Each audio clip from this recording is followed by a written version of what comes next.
My name is Brianna, and this is the story of Panchito.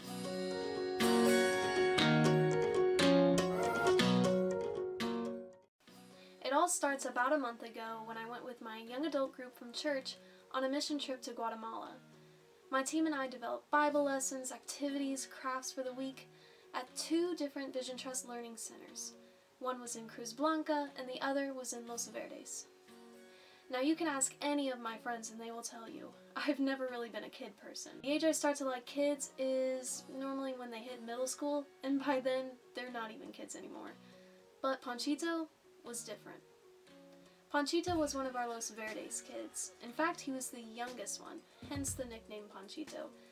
You see, his real name was, or is, Francisco, but Panchito is Francisco's diminutive, kind of like duckling is to duck. But enough grammar talk. Panchito caught my eye almost immediately.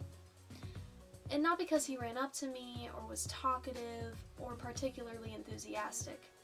In fact, he was quite the opposite. He was the most quiet kid that I met all week. While most of the children were attempting to draw their own faces for the craft, I noticed that Panchito was playing with his shoelaces. So I went over to him, crouched down, and I tried to show him how to draw a face by drawing my own. But he seemed very dazed, and he moved very slowly. He was also wearing this really big Batman jacket, even though it was already pretty hot that day. I knew something must be wrong. So I went to one of the locals, Chris, and asked him about it, and he said he was probably malnourished or sick. And this just broke my heart.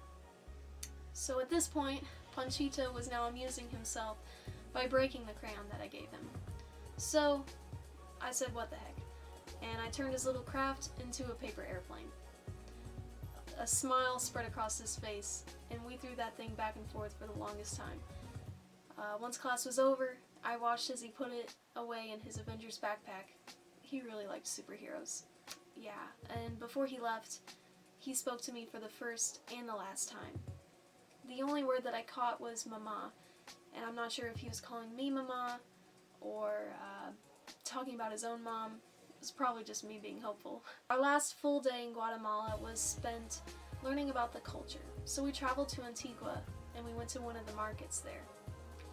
I immediately found this little Batman hacky sack.